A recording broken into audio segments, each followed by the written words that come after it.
प्यारे विद्यार्थियों, आज मैं आप सभी को क्लास 10वीं का बायोलॉजी चैप्टर का जो क्रियाकलाप 6.6 है उसका हम प्रश्न उत्तर लेके आए हुए हैं। आपको अच्छे से समझ में आया होगा। वीडियो को शुरू से लेकर लास्ट तक देखें। पहला जो क्वेश्चन है, एक जलशाला में मछली का अवलोकन कीजिए। जलशाला यानी जहाँ पे मछली पलता है उसे जलशाला बोलते हैं। वहां पे मछली का अवलोकन कीजिए। अवलोकन करना मतलब होता है उसको ध्यान से देखना। वे अपना मुंह खोलती है और बंद करती है, साथ ही आंखों के पीछे कोलोम छिद्र या कोलोम छिद्र को ढकने वाला प्रच्छद भी खोलता है और बंद होता है। क्या मुंह और कोलोम छिद्र के खुलने और बंद होने का समय में किसी प्रकार का समन्वय है? अब दोस्तों, आप लोग को ये क्वेश्चन में बोला है कि आप मछली को गौर से देखिए। अवलोकन करना मतलब गौर से देखना।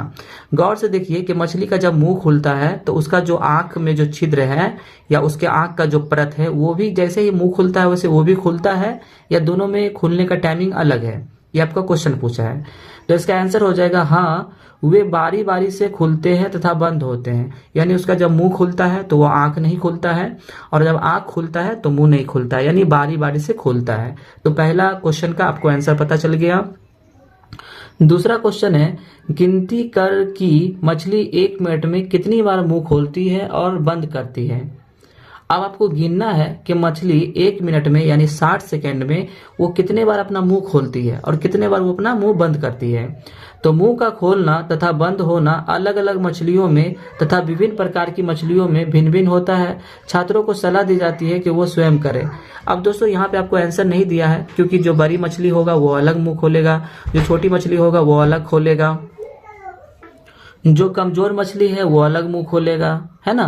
तो यहाँ पे बोल रहा है कि जो छात्र है वो इसका खुद अवलोकन करे, यानी खुद से देखें। इसका जो नेक्स्ट क्वेश्चन है, क्वेश्चन नंबर 3, इसकी तुलना आप अपनी श्वास को 1 मिनट में अंदर और बाहर करने से कीजिए। अब जैसे ही आप सांस लेते हैं तो 1 मिनट के अंदर में आप कितने बार सांस लेते हैं और मछली कितने बार सांस लेती है वो चेक इन करना है, ठीक है। तो इसका आंसर देखते हैं।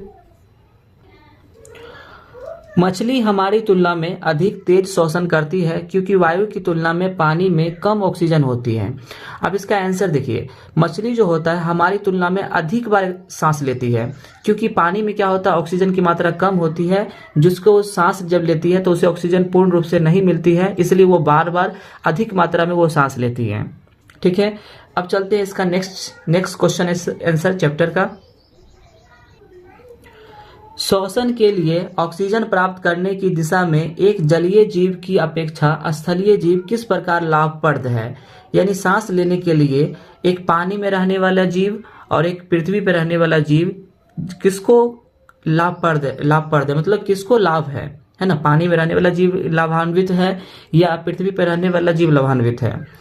तो आंसर देखते हैं। जो जीव पानी में रहता है वो अपने चारों ओर पानी में घुला ऑक्सीजन का प्रयोग करता है।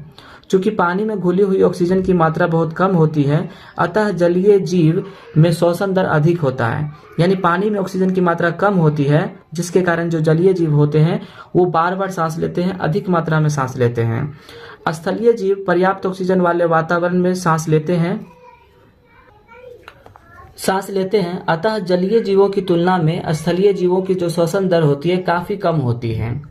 नेक्स्ट इसका क्वेश्चन है, ग्लूकोज के ऑक्सीजन से विभिन्न जीवों में ऊर्जा प्राप्त करने के विभिन्न पथ को दर्शाएं।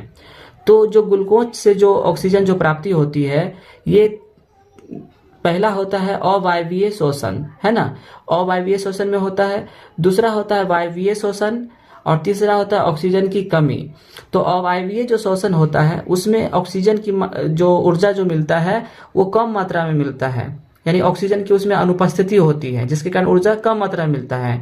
लेकिन जो वायवीय श्वसन होता है उसमें ऑक्सीजन उपस्थित होती है और ऊर्जा अधिक मात्रा में मिलता है, और इसमें पाइरूवेट का विखंडन भी होता है, ठीक है।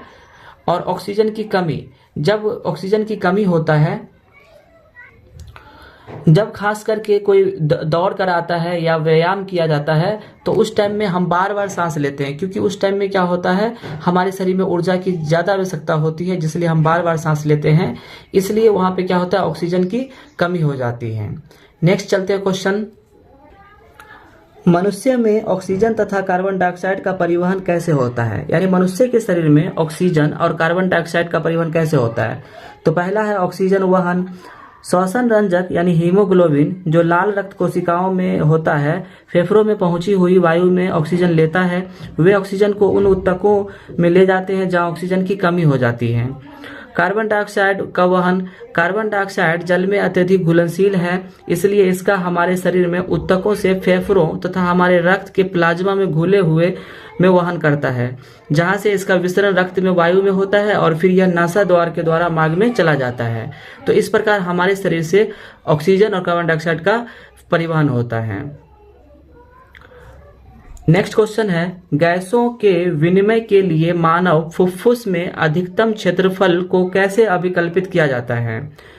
तो फेफड़ों के अंदर मार्ग में छोटी छोटी नालिकाओं में विभाजित होता है, जिसे श्वासनी कहते हैं। यह आगे श्वासनिकाओं में बढ़ जाता है, यानी विभाजित होना मतलब बढ़ जाता है। श्वासनिकाएं जिनका अंतिम सिरा गुब्बारे के समान रचना होता है, उसे कूपिकाएं कहते हैं। फेफड़ों में ये कूपिकाएं गैसों का आदान प्रदान के क्षेत्र को अत्यधिक विस्तृत करता है, यानी फैला देता है।